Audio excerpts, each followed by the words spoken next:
Good evening dear student. Last video લેક્ચરમાં તમે જોઈ ગયા હતા કે વર્ક એનર્જી પાવર કાર્ય ઉર્જા અને પાવરની અંદર કયા કયા સૂત્ર ઉપયોગી છે. આ લેક્ચરની અંદર આપણે એ સૂત્રનો ઉપયોગ કેવી રીતે કરવામાં આવે છે એની વાત કરીશું. અહીંયા ગુરુત્વાકર્ષી ક્ષેત્ર વડે ગુરુત્વાકર્ષી બળ વડે થતું કાર્ય કેટલું હશે એ આપણે મેળવ્યું. અલગ અલગ કિસ્સાઓમાં કાર્ય કેટલું જોવા મળે છે એની આપણે વાત કરીએ. એ અને બી જે એની વચ્ચે પદાર્થને એ થી બી સુધી લઈ જવાનો છે. આની ઊંચાઈ આપેલી છે h જેટલી. તો એ થી બી સુધી આ રીતે સીધી રીતે લઈ જવામાં આવે છે પહેલા કિસ્સામાં. બીજાની અંદર l જેટલી ત્રાસી ઊંચાઈ પર લઈ જવામાં આવે છે. અહીંયા આ રીતે સ્ટેપ બનાવીને h1 h2 h3 આ રીતે લઈ જવામાં આવે છે અને અનિયમિત માર્ગે. તો ગુરુત્વાકર્ષી બળ વડે થતું કાર્ય કેટલું હશે એની આપણે વાત કરીએ. W = FD cos θ. આની કરતાં વિરુદ્ધ દિશામાં હશે કાર્ય. FD cos θ. F એટલે કે આનું વજન જેટલું જ આપણે બળ લગાવવું પડશે તો mg. D એટલે કે અહીંયાથી અહીંયા સુધી લઈ જવા માટે કેટલું સ્થાનાંતર કરવું પડશે, કરેલું સ્થાનાંતર એટલે કે h × cos θ. θ એટલે કે F અને S વચ્ચેનો ખૂણો. F જે છે ઉપરની તરફ, સ્થાનાંતર પણ ઉપરની તરફ, તો θ 0 cos 0. તો પહેલા કિસ્સામાં થતું કાર્ય mgh. બીજા કિસ્સાની અંદર L જેટલી ત્રાસી ઊંચાઈ આપેલી છે અને અહીંયા સુધી લઈ જવામાં આવે. બળ જે છે આ દિશામાં લગાવવું પડશે તો એ સમસ્થિતિ સાથે થીટા કોણ બનાવે છે તો બળના બે ઘટક બનશે mg sin θ અને mg cos θ. તો mg sin θ ના કારણે જ્યાં ઉચકાઈને ઉપર તરફ જશે, mg cos θ ના કારણે તે શું કરશે, આ થોડુંક એવું ત્રાસું સ્થાનાંતર કરશે. મતલબ કે અહીંયા પહોંચવું જોઈતું હતું એની જગ્યા પર અહીંયા પહોંચશે. તો આપણે તો શું જોઈએ છે, h જેટલી ઊંચાઈ પર લઈ જવા માટે ગુરુત્વાકર્ષણ બળ વડે થતું કાર્ય. તો એના માટે થઈને આપણે જોઈશું FD cos 0. cos 0 કેમ? કારણ કે સ્થાનાંતર અને બળ બંને એક જ દિશામાં છે. બળ લાગશે mg sin θ × d. d એટલે કે આ લંબાઈ l. l મેળવવા માટે થઈને આપણે જોઈ શકીએ અહીંયા કે આ રીતે રાઇટ એંગલ ટ્રાયંગલ એટલે કે કાટકોણ ત્રિકોણ જોવા મળે છે. તો sin θ = h/l. સામેની બાજુ h અપોન કર્ણ l. તો sin θ = h/l. l ની કિંમત મૂકીએ h/sin θ. તો W = mgh. એ જ રીતે આ ત્રીજા કિસ્સાની અંદર પણ જોઈ શકીએ આપણે થયેલું કાર્ય કેટલું હશે. તો એને આપણે ટુકડામાં વિભાજિત કરીએ. h1 h2 h3 ઊંચાઈ માટે અલગ અલગ. તો mgh1 પ્લસ અહીંયાથી અહીંયા સુધીમાં ગુરુત્વાકર્ષણ બળ વડે કોઈ કાર્ય થશે નહીં કારણ કે સમસ્થિતિ દિશામાં સ્થાનાંતર છે તો એ આવશે 0 પ્લસ h2 ઊંચાઈ માટે mgh2 પ્લસ અહીંયા 0 h3 માટે mgh3 અને પ્લસ અહીંયા 0. તો આપણે આ રીતે કાર્ય મેળવી શકીએ mgh1 plus h2 plus h3. તો ત્રણેય ઊંચાઈને જોડતા આપણને શું મળશે, કુલ ઊંચાઈ જ મળશે. તો એને આપણે કહી શકીએ mgh. એ જ રીતે ચોથા કિસ્સામાં પણ શું જોવા મળશે, f × ds. ds એટલે કે આ જે સ્થાનાંતર આપણે જોડીશું એનું સંકલન લઈએ તો mg × h જ જોવા મળશે. એટલે ચારેય કિસ્સાની અંદર આપણે જોઈ શકીએ mg જેટલું કાર્ય જોવા મળતું. એટલે કે ગુરુત્વાકર્ષણ ક્ષેત્ર એ સંરક્ષિત ક્ષેત્ર છે જેની અંદર થયેલું કાર્ય પ્રારંભિક અને અંતિમ સ્થાન ઉપર આધાર રાખે છે. એનાથી આગળ આપણે બીજો ઉદાહરણમાં જોઈએ કે બળની દિશા અને સ્થાનાંતર જો બદલવામાં આવે તો કાર્ય કેવી રીતે બદલાશે. તો એની અંદર આપણે કિસ્સો લઈએ a થી b સુધી આપણે પદાર્થને લઈ જવો છે. એક વખત બળ આ રીતે સમક્ષિતિજ દિશામાં લાગે છે F. તો એવા સમયે કાર્ય W = F.S. F તો બળ એઝ ઇટ ઇઝ.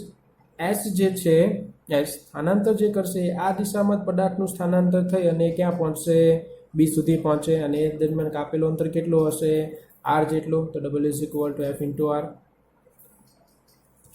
હવે પદાર્થને આ માર્ગ પર લઈ જવામાં આવે છે. બળની દિશા પણ એ છે અને સ્થાનાંતર પણ આ દિશામાં જોવા મળે છે. તો F × S. cos તો 0 જ હોવાનું છે. તો F × S એટલે કે આખો જે વર્તુળનો જે પરિઘ હશે, કારણ કે ત્રિજ્યા અહીંયા આપણે લીધેલી છે R જેટલી. તો વર્તુળનો જે પરિઘ હશે એનો ચોથો ભાગ છે તો 2πr/4. તો W = F × πr/2. એનાથી આગળ ત્રીજો કિસ્સો આપણે જોઈએ કે a થી b સુધી આ રીતે સીધી રેખામાં લઈ જવામાં આવે. તો સીધી રેખામાં આપણે શું મેળવવાનું છે, બળ તો આપણને ખબર જ છે F. સ્થાનાંતર પણ એ જ દિશામાં છે. તો સ્થાનાંતર કેટલું થયું હોય તો આ રીતે કાટકોણ ત્રિકોણ જોવા મળશે. S = √r² + r². તો W = √2 × Fr. એનાથી આગળ આની અંદર ખાસ આપણને ક્લિયર થશે કે કાર્ય અને કાર્ય જે છે એ બળ અને સ્થાનાંતર ઉપર કેવી રીતે આધાર રાખશે અને એની દિશા કેવી રીતે બદલવામાં આવે તો કાર્ય કેવી રીતે બદલાશે એ આપણે જોઈએ. અહીંયા આપેલું છે અચળ વેગથી આ જે બ્લોક આપેલો છે થીટા કોણ, થીટા ઢાળ ધરાવતો હોય વેજ છે, એને વી જેટલા વેગથી ઉપરની તરફ, વી જેટલા અચળ વેગથી ઉપરની તરફ ગતિ કરાવવામાં આવે તો કોઈ ટી સમયે અલગ અલગ બળ વડે થતું કાર્ય કેટલું હશે મેળવવાનું છે. અલગ અલગ એટલે કે ગુરુત્વાકર્ષણ બળ વડે થયેલું કાર્ય કેટલું, ઘર્ષણ છે કારણ કે અહીંયા ઘર્ષણાંક આપેલો છે મ્યુ. એ જ રીતે નોર્મલ રિએક્શન પણ લાગે છે તો પ્રતિક્રિયા બળ વડે થયેલું કાર્ય કેટલું છે આપણે મેળવ. સૌપ્રથમ આપણે વાત કરીએ તો ટી સમયમાં ગુરુત્વાકર્ષી બળ વડે થયેલું કાર્ય કેટલું હશે. તો ટી સમયમાં આ જે છે ઉપરની તરફ ગતિ કરશે તો આનો વેગ ખાસ આપેલો છે કે વેગ અચળ છે એટલે કે પ્રવેગી ગતિ થતી નથી. તો એવા સમયે કરેલું સ્થાનાંતર ઇઝ ઇક્વલ ટુ કરેલું સ્થાનાંતર એસ ઇઝ ઇક્વલ ટુ શું થાય, વેગ ગુણ્યા સમય. તો વેગ આપેલો છે આપણને વી, સમય આપેલો છે ટી, તો કરેલું સ્થાનાંતર વી ઇન્ટુ ટી. ગુરુત્વાકર્ષી બળ વડે થયેલું કાર્ય જોઈએ છે. તો ગુરુત્વાકર્ષી બળ જે છે એ વિરુદ્ધ દિશામાં લાગે છે, જ્યારે સ્થાનાંતર એના કરતાં વિરુદ્ધ દિશામાં થાય છે. તો આ બંને વચ્ચેનો ખૂણો કેટલો થશે, theta is equal to pi. તો ડબલ્યુ જી ઇઝ ઇક્વલ ટુ શું લખાશે, f g into s. F g એટલે કે ગુરુત્વાકર્ષી બળ જે આપણને મળે છે અહીંયા એમ જી જેટલું. સ્થાનાંતર થાય છે વી ટી અને કોસ થીટા અહીંયા કેટલું આવશે 180 ડિગ્રી એટલે કે માઇનસ, તો માઇનસ એમ જી ઇન્ટુ વીટી. હવે આપણે વાત કરીએ ઘર્ષણ બળ અને પ્રતિક્રિયા બળ માટે. તો પ્રતિક્રિયા બળ વડે થયેલું કાર્ય, પ્રતિક્રિયા બળ કેવી રીતે લાગશે એ આપણે જોઈએ. તો પ્રતિક્રિયા બળ જે છે એ એની સપાટી પર પદાર્થ રહે તેના માટે જરૂરી બળ છે. તો વજનનો mg cos થીટા ઘટક કોના વડે બેલેન્સ થાય છે, પ્રતિક્રિયા બળ વડે. Wn is equal two n dot s. હવે સ્થાનાંતર તો આપણે જોઈએ છીએ આ દિશામાં છે અને પ્રતિક્રિયા બળ આ દિશામાં છે. બંને વચ્ચેનો ખૂણો કેટલો હશે, થીટા. તો n into s cos theta. એનનું મૂલ્ય કેટલું છે, mg cos થીટા. એસનું મૂલ્ય આપણે જોઈ ગયા v ઇન્ટુ ટી જેટલું ઇન્ટુ આ કોસ થીટા છે. તો Wn is equal to mg vt cos square theta, mg vt cos square theta. ઘર્ષણ બળ વડે થતો કાર્ય. તો ઘર્ષણ બળ જે છે એ બ્લોકને શું કરશે, વજન જે છે એ નીચે તરફ લઈ જવા માટે પ્રયત્ન કરશે વજન બળ. તો ઘર્ષણ બળ શું કરશે, એના કરતાં વિરુદ્ધ દિશામાં કાર્ય કરશે. તો F is equal to mg sin theta, કારણ કે બ્લોક જે છે ત્યાં ને ત્યાં જ રહેશે, નહીં ઉપર જતો નહીં નીચે આવતો. અને સ્થાનાંતર આ દિશામાં થાય છે, સ્થાનાંતર તો એ છે v ઇન્ટુ ટી જેટલું. તો wf ઇઝ ઇક્વલ ટુ શું લખી શકાય, F dot S. F into S આ ખૂણો જોઈએ, આપણે જોઈ ગયા કે નોર્મલ રિએક્શન અને વીટી વચ્ચેનો ખૂણો હતો થીટા. તો આ ખૂણો કેટલો થશે, 90 માઇનસ થીટા. તો f s cos 90 minus theta. એફની કિંમત છે mg sin થીટા. કેમ, કારણ કે એને બેલેન્સ કરે છે, બ્લોક છે ત્યાં ને ત્યાં જ રહેવો જોઈએ, એ ખસતો નથી, ખાલી ઉપરની તરફ જ સ્થાનાંતર થાય છે. બાકી આ જે છે સપાટી ઉપર ત્યાં ને ત્યાં જ રહેશે. તો wf is equal to mg sin theta into v t into sine theta. Cos 90 minus theta sine theta is equal to mg v t sine square theta. એનાથી આગળ કાર્ય ઉર્જા પ્રમેય આપણે જોઈ ગયા હતા, W is equal to delta કે. તો એનો ઉપયોગ કેવી રીતે કરવામાં આવે છે એ ખૂબ સરસ ઉદાહરણ આપેલું છે, એના દ્વારા આપણે સમજીએ. એક બ્લોક આપેલો છે h જેટલી ઊંચાઈ પર, એને આ રીતે કર્વ શેપમાં પાથ આપેલો છે, એના ઉપર ગતિ કરાવવામાં આવે છે. એ થી બી અને સી થી ડી આ બંને જે સપાટીઓ છે એ ઘર્ષણ રહિત સપાટી છે. કેવી છે, ઘર્ષણ રહિત સપાટી. મતલબ કે ત્યાં ઉર્જાનો વ્યય થશે નહીં. અહીંયા જ્યારે બ્લોક હશે, એમ દળનો બ્લોક અહીંયા હોય તો એની પાસે શું હશે, સ્થિતિ ઉર્જા. એની સ્થિતિ ઉર્જા છે mgh. બી થી સી પર ઘર્ષણાંકની કિંમત આપેલી છે 0.2 અને લંબાઈ છે 3 મીટર. એટલે કે અહીંયા શું થશે, એ ઉર્જા ગુમાવશે, એટલે કે એની ગતિ, એની જે સ્થિતિ ઉર્જા શું કરે છે, ગુમાવે છે. હવે આપણને ક્વેશ્ચન એવો પૂછેલો છે કે બ્લોક ગતિ કરીને અહીંયા આવશે, ઉપર જશે, પાછો બ્લોક ગતિ કરીને અહીંયા આવશે, તો બી અને સીની વચ્ચે એવી કઈ જગ્યા હશે કે જ્યાં બ્લોક ફરીથી સ્થિર થશે. અહીંયા સ્થિર જ છે અને પછી છોડીએ ત્યારે ગતિમાં આવશે, તો પાછો ફરીથી કયા સ્થાને એ સ્થિર થશે એ આપણે મેળવવાનું છે. સ્થિર શા માટે થાય, કારણ કે ઘર્ષણ વિરુદ્ધ આની જે પાસે જે ઉર્જા હતી એ ઘર્ષણ વિરુદ્ધમાં આપણે શું કરીશું, ખર્ચી નાખીશું. તો જ્યાં સુધી એની પાસે ઉર્જા છે ત્યાં સુધી એ ગતિ કરશે. જેવી ઉર્જા શૂન્ય થઈ જશે એટલે શું કરશે? બ્લોક સ્થિર થશે. તો આપણે એના માટે એ બિંદુએ બ્લોકની સ્થિતિ ઉર્જા આપણે જાણીએ છીએ mgh. હવે બી થી સી ની અંદર એ શું કરશે? ઘર્ષણ વિરુદ્ધમાં કાર્ય કરશે. તો ઘર્ષણ બળ વડે થતું કાર્ય is equal to mu into n into s cos 180 km. કારણ કે સ્થાનાંતર બ્લોકનો આ દિશામાં હશે, ઘર્ષણ આ બાજુ હશે. બ્લોક જ્યારે આ દિશામાં ગતિ કરશે તો ઘર્ષણ એની વિરુદ્ધ દિશામાં ગતિ કરશે. તો એવા સમયે આપણે જોઈ શકીએ આની વચ્ચેનો ખૂણો કેટલો રહેશે? 180 ડિગ્રી જેટલો જ રહેશે, એ બદલાતો નથી. ઓકે, તો mu into n s cos 180 is equal to minus mu n mg વડે બેલેન્સ થયેલું હોય mg into x. Mu is equal to mg into x, કારણ કે એમજી નીચેની તરફ લાગશે અને અહીંયા ઉપરની તરફ એલ લાગશે. હવે આપણે અહીંયા જોઈ શકીએ કે પ્રારંભમાં બ્લોક કેવો હતો? સ્થિર હતો. પ્રારંભમાં બ્લોક સ્થિર, અને હવે આપણે કયું સ્થાન જોઈએ છે? ત્યાં આવીને બ્લોક શું થવો જોઈએ? સ્થિર થવો. ધારો કે અહીંયા આવીને એ શું થાય છે? સ્થિર થાય છે. તો ત્યારે પણ વેગ શું હશે એનો? 0. અને અહીંયા પણ વેગ શું હતો? 0. અને બીજી વાત કે આ ઘર્ષણ બળની વિરુદ્ધ કામ કરે છે. બાકી અહીંયા જે હતી એની સ્થિતિ ઉર્જા હતી એ ગુરુત્વાકર્ષણના કારણે એની સ્થિતિ ઉર્જા હતી. તો delta k is equal to 0. આપણે લખી શકીએ કાર્ય ઉર્જા પ્રમેય WG plus WF is equal to delta કે. કારણ કે W અહીંયા આપણે જે વાત કરી હતી કાર્ય ઉર્જા પ્રમેયની અંદર આપણે જોઈ ગયા હતા કે W all is equal to delta કે. W ઓલ એટલે કે દરેક પ્રકારના બળ વડે થતું કાર્ય ઇઝ ઇક્વલ ટુ એની ગતિ ઉર્જામાં થતો ફેરફાર. આ તો 0 છે ગતિ ઉર્જામાં થતો ફેરફાર. તો WG plus WF is equal to delta કે. આના ઉપરથી જોઈ શકીએ WG આપણને મળેલું હતું mgh, WF is equal to minus mu mgx is equal to 0. તો x ઇઝ ઇક્વલ ટુ શું મળે છે? h divide by mu.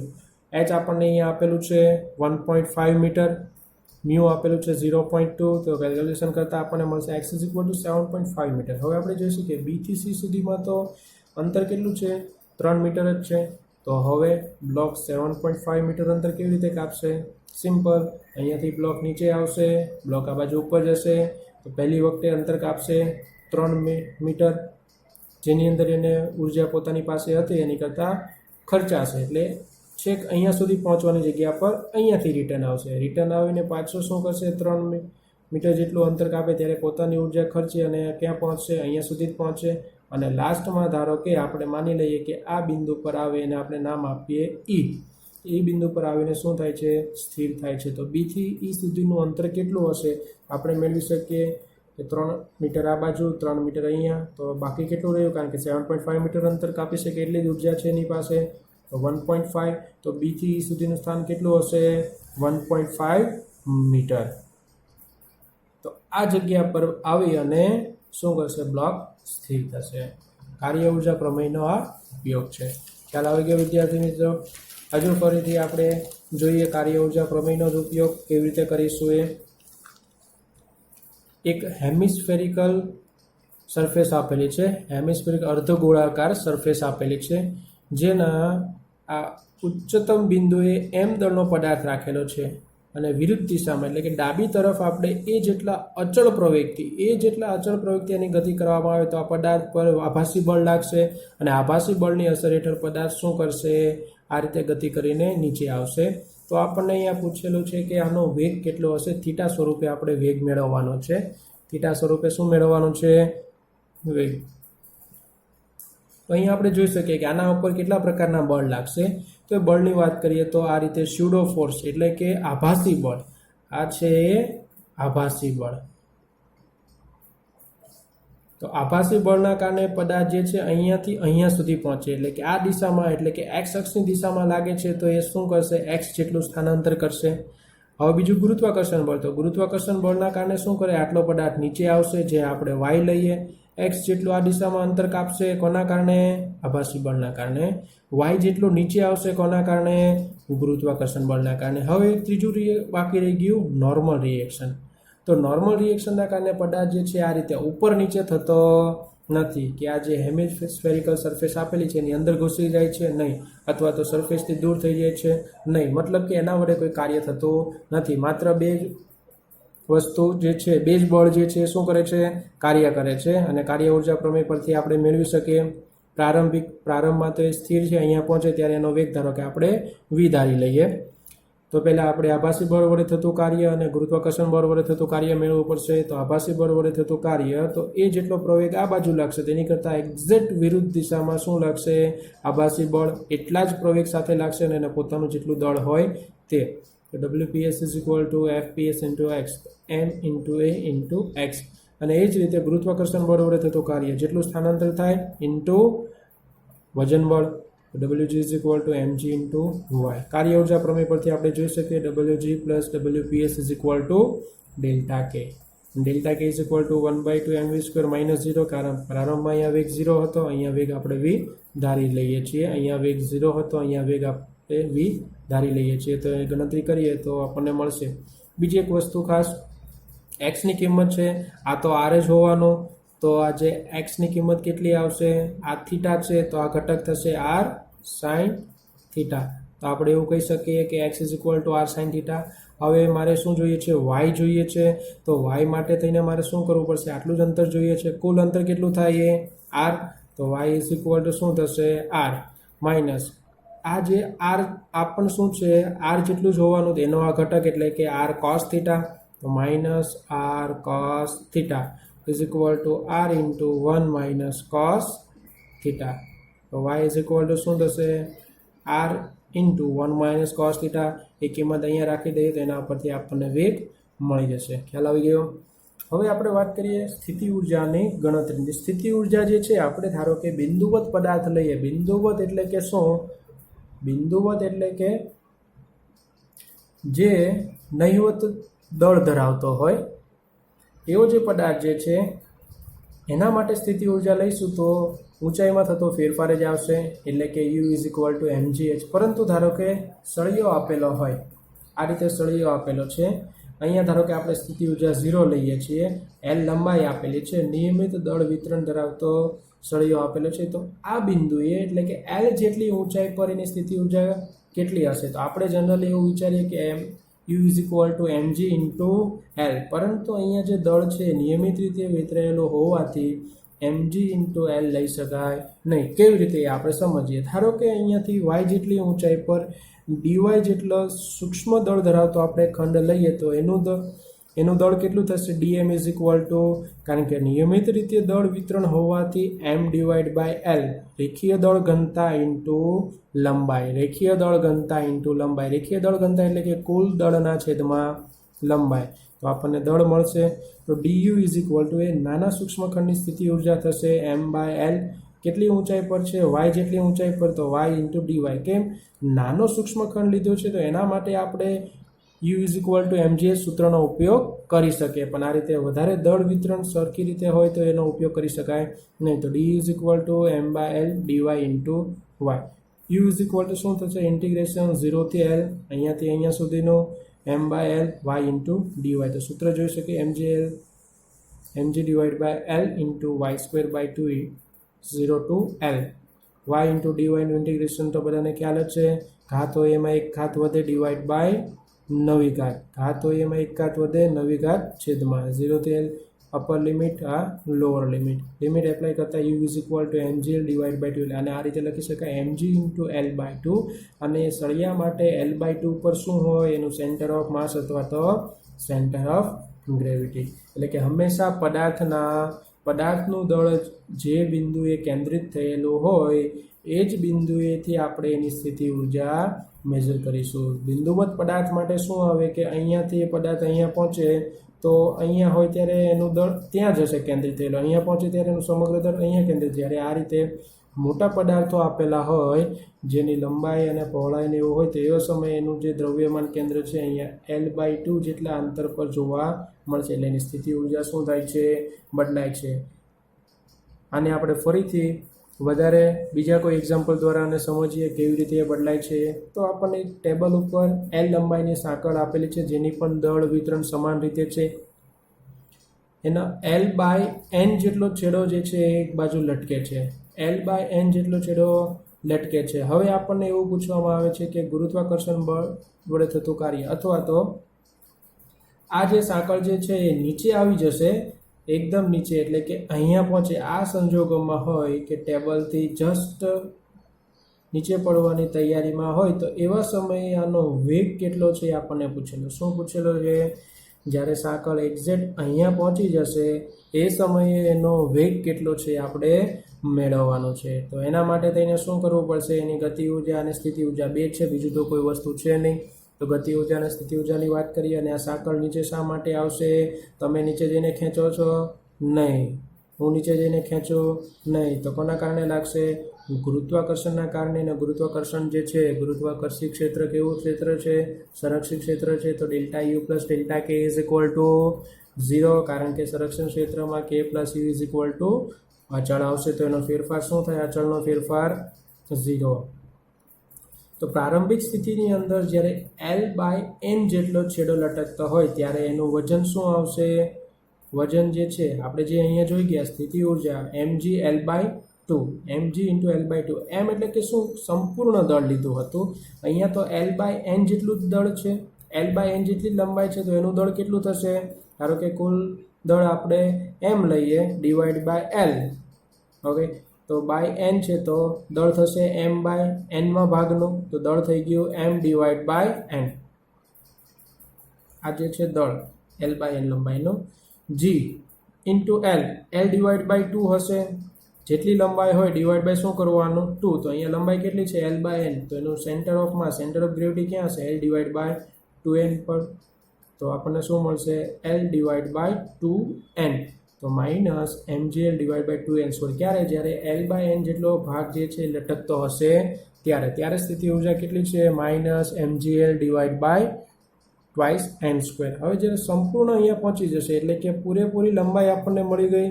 પૂરેપૂરી લંબાઈ મળી ગઈ એટલે પૂરેપૂરું દળ પણ મળી ગયું. તો સ્થિતિ ઉર્જા આટલી હશે mgl ડિવાઈડ બાય 2. તો ડેલ્ટા કે પ્રારંભમાં શું હતું? સાંકળ સ્થિર હતી. તો delta k is equal to 1/2 mv square is equal to minus delta you minus uf minus ui is equal to minus uf plus ui. હવે આપણે સૌથી પહેલો ક્વેશ્ચન એવો પણ કદાચ થઈ શકે કે આ માઇનસ શા માટે લીધી? આ માઇનસ લેવાનું કાર્ય એટલું જ હતું કે ગુરુત્વાકર્ષણ જે છે એની વિરુદ્ધ દિશામાં એની સ્થિતિ ઉર્જા આપણે લીધેલી છે એટલા માટે. હવે ઉપરથી શું આવે છે? નીચેની તરફ આવશે એટલા માટે થઈને એને આપણે શું લીધું છે? માઇનસ. કારણ કે ગુરુત્વાકર્ષણની અંદર પદાર્થ જકડાયેલા હોય છે અને એની અંદર એની સ્થિતિ ઉર્જા છે એ માઇનસ આવશે. તો ડેલ્ટા કે plus delta you is equal to 0. તો 1/2 mv square is equal to minus delta you. Minus કરીએ તો આ માઇનસ રહેશે અને આ પ્લસ થશે, પરંતુ કિંમત જોઈ ગયા હતા તો યુ ફાઇનલ કેટલી હતી?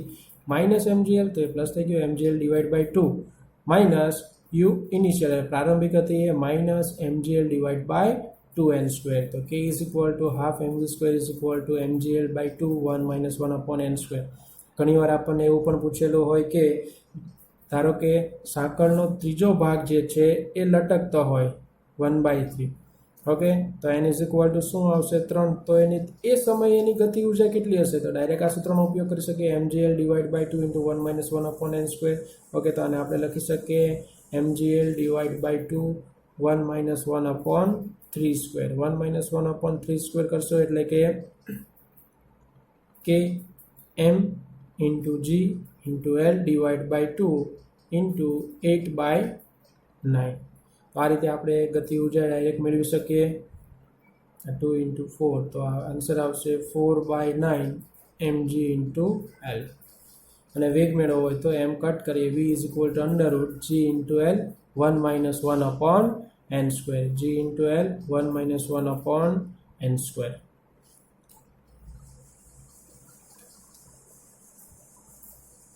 નવો પોઈન્ટ આવે છે, જ્યારે સ્પ્રિંગ પર અચાનક m દળોનો બ્લોક લટકાવવામાં આવશે. એટલે આ રીતે સ્પ્રિંગ આપેલી છે, એના પર અચાનક m દળનો બ્લોક લટકાવવામાં ત્યારે જે ઉર્જાની ગણતરી કરતા હોય ત્યારે મહત્તમ સંકોચન પૂછેલું હોય અથવા તો મહત્તમ ખેંચાણ કેટલું હશે, કેટલી સ્પ્રિંગ દબાય છે અથવા તો કેટલી મહત્તમ ખેંચાય છે એની ગણતરી કરવી હોય ત્યારે x is equal to twice into x nought. x is equal to twice into x nought આવું જોવા મળશે. x જે છે એ મૂળ સ્થાનાંતર કરતાં કેટલું લેવાનું? બમણું. ધારો કે સ્પ્રિંગ જે છે x જેટલી નીચે ખસશે ત્યારે પદાર્થ સ્પ્રિંગ શું કરશે? x જેટલી નીચે આવશે તો પદાર્થ જે છે સ્થાનાંતર કેટલું કરશે નીચેની તરફ? ટ્વાઇસ x જેટલો. એટલે કે જે પદાર્થ આ રીતે લટકાવેલો હોય એનું જે સ્થાનાંતર હોય એની વાત છે. તો સ્પ્રિંગ આ આપણને કેવી રીતે મળશે? સ્પ્રિંગનું સ્થાનાંતર એટલે કે સ્પ્રિંગનું સ્થાનાંતર આપણે એક્સ લઈએ ઇઝ ઇક્વલ ટુ દોરીનું જોવાનું કે દોરીના બંને છેડા પર સ્થાનાંતર કેટલું થાય છે. આ છેડો તો ફિક્સ એટલે આ તો સ્થાનાંતર કરી શકશે નહીં, એનું સ્થાનાંતર 0 પ્લસ જમણી બાજુનું આનું સ્થાનાંતર કેટલું લઈએ? ધારો કે આપણે લઈએ કે એક્સ ડેક્સ ડિવાઈડ બાય 2. આ રીતે આપણને સ્પ્રિંગનું અસરકારક સ્થાનાંતર મળશે. એ તો આપણે એક્સ ધારેલું છે તો એક્સ ડેક્સ ઇઝ ઇક્વલ ટુ શું થઈ ગયું?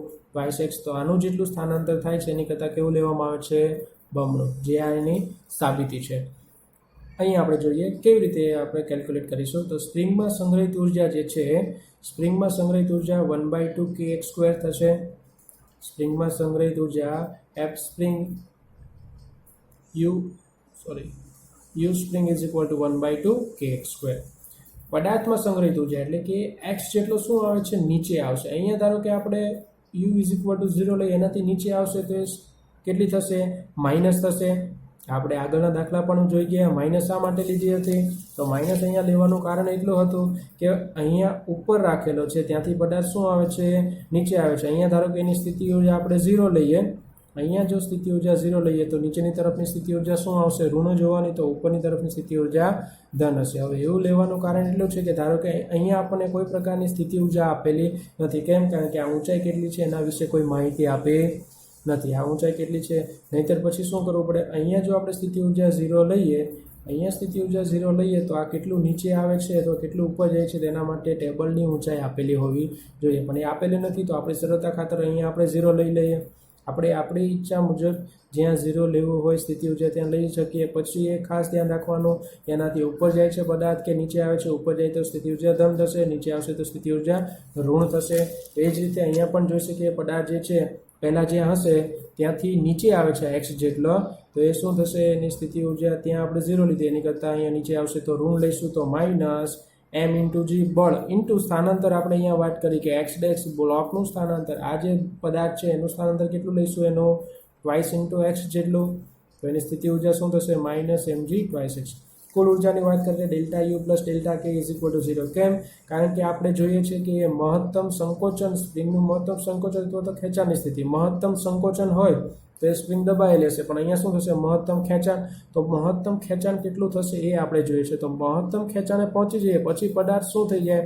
પદાર્થ નહીં, આખું જે તંત્ર છે પોતે સંતુલનમાં હશે. માત્ર પદાર્થ નહીં પરંતુ આખું તંત્ર શું હોય? સંતુલિત સ્થિતિમાં હોય. અને જો સંતુલિત સ્થિતિમાં હોય તો પછી કંઈ આ ઉપર નથી જવાનું કે આ નીચે નથી આવવાનો. તો કુલ ઉર્જા 0 અને ગતિ ઉર્જા પણ એની શું થાય? 0. ગતિ ઉર્જા શું થશે? 0. પ્રારંભમાં પણ સંતુલિત અને પછી પણ એ સંતુલિત સ્થિતિમાં જ આવે છે. તો આપણને અહીંયા જોઈ ગયા delta you 1/2 kx² minus mg into twice x is equal to 0. તો એક્સ ઇઝ ઇક્વલ ટુ શું આવશે? 4mg by k. X is equal to 4mg divide by k. હજુ એક વધારે એક્ઝામ્પલ દ્વારા આને સમજીએ. આ રીતે સ્પ્રિંગ જોડેલી હોય તો શું કરીશું? આવા સમયની અંદર ધારો કે સ્પ્રિંગ જે આ જે બ્લોક છે એના બે કિસ્સાઓ આપેલા. પહેલો એવું કે એક્સ જેટલું સ્થાનાંતર એકદમ સ્લોલી ધીરે ધીરે કરાવવામાં આવે છે કે જેના કારણે આ જે આખું તંત્ર છે સંતુલિત સ્થિતિમાં જ રહેશે, એનું સંતુલન ખોરવાશે નહીં. એવા સમયે આ દોરીમાં ઉદ્ભવતું તણાવ કેટલું? તો ધીમી ગતિએ જ્યારે એક્સ સુધી આવશે ત્યારે તણાવ ટી ઇઝ ઇક્વલ ટુ એના વજન વડે દર વખતે શું થશે? દરેક સમયે તણાવ જે છે એના વજન વડે બેલેન્સ થયેલો હશે કે વજન બળ વડે શું હશે? એ સંતુલિત થયેલો હશે. તો T is equal to mg. પરંતુ બીજો કિસ્સો કે અચાનક જ્યારે આને બ્લોકને લગાવવામાં આવે ને અચાનક શું કરશે? એક્સ જેટલું સ્થાનાંતર કરી અને નીચે આવશે. તો એવા સમયે તણાવ કેટલો ઉદ્ભવશે એની આપણે વાત કરીએ તો આપણે ઉર્જા સંરક્ષણનો નિયમનો ઉપયોગ કરીશું. તો બ્લોક જે છે એક્સ જેટલો જ નીચે આવે છે, જે અહીંયા ઓલરેડી આપેલું જ છે. બ્લોક જે છે એક્સ જેટલો જ નીચે આવે છે, જે આપણને અહીંયા આપેલું જ છે. તો mg into x is equal to સ્પ્રિંગમાં સંગ્રહિત ઉર્જા. સ્પ્રિંગની જે સંગ્રહિત ઉર્જા છે એની સ્થિતિ ઉર્જા એ જ કન્વર્ટ કરશે આની સ્થિતિ ઉર્જામાં, કારણ કે અહીંયા પહોંચશે ત્યારે એની કંઈક સ્થિતિ ઉર્જા હશે. તો અહીંયા mgx ઇઝ ઇક્વલ ટુ આની સ્થિતિ ઉર્જામાં થતો ફેરફાર, તો એને લખીશું 1/2 k ઇન્ટુ x². કેમ? પ્રારંભમાં સંકોચન નહોતું તો માઇનસ 0 અને પ્રારંભમાં અહીંયા આપણે ઉર્જા કેવી લીધી? 0. તો mgx is equal to 1/2 k into x². તો kx ઇઝ ઇક્વલ ટુ શું થશે? 2mgx 2mg. X x cut થઈ જશે તો 2 આ બાજુ આવશે તો kx is equal two 2mg અને kx એટલે કે kx જે છે એ સ્પ્રિંગ બળ જે આ બાજુ બળ લગાવશે સ્પ્રિંગ બળ હંમેશા એની ગતિની વિરુદ્ધ દિશામાં હોય આ નીચે તરફ ખેંચવાય તો સ્પ્રિંગ ઉપરની તરફ જવા લાગશે ત્યારે સ્પ્રિંગ બળ એની વિરુદ્ધ દિશામાં એફએસ નીચેની તરફ લાગશે અને એટલું જ તણાવ શું લાગશે ઉપરની તરફ લાગશે તો ટી ઇઝ ઇક્વલ ટુ આપણે લખી શકીએ F into x is equal two kx માત્ર આ રીતે અચાનક ઝડપથી પદાર્થ આવે ત્યારે એ સમયે આપણે લખી શકીએ T is equal two FS is equal two kx ને kxની કિંમત કેટલી આવે છે 2mg which is equal two T આવશે આ જો કે અહીંયા આપણે સ્થિતિ ઉર્જા જોવાની 0 લઈએ તો નીચેની તરફ માટે આપણે પહેલાં જે પ્રમાણે વાત કરીએ એ રીતે માઇનસ પણ લખી શકીએ તો માઇનસ લઈએ તો આ શું આવશે kx is equal to minus twice mg અને આપણે અહીંયા લખીએ તો માઇનસ kx માઇનસ નિશાની શું બતાવશે કે તણાવ જે છે એ અને સ્પ્રિંગ બળ બંને એકબીજાની વિરુદ્ધ દિશામાં છે જે આપણે અહીંયા જોઈ શકીએ કે સ્પ્રિંગ બળ નીચેની તરફ લાગશે અને તણાવ ઉપરની તરફ લાગશે તે શું દર્શાવે છે એકબીજાની માત્ર વિરુદ્ધ દિશા દર્શાવે તો T is equal to twice mg અહીંયા કેટલું આવે છે mg જેટલું આવે છે જ્યારે અહીંયા ટ્વાઇસ mg જેટલું આવે છે તો આ જે છે અત્યાર સુધી જે જગ્યાએ વર્ક એનર્જી પાવરને લગતા જે ગુરુત્વાકર્ષણ બળ આપેલું હોય એમાં થયેલું કાર્ય મતલબ કે બળ અને સ્થાનાંતર આપેલું હોય અને કાર્ય કેવી રીતે મેળવીએ કાર્ય ઉર્જા પ્રમેયનો ઉપયોગ કેવી રીતે કરીએ આભાસી બળ આપેલું હોય તો શું હોય એની આપણે ચર્ચા કરી ગયા છીએ નેક્સ્ટ લેક્ચરની અંદર આપણે આનાથી આગળ વધીશું થેન્ક યુ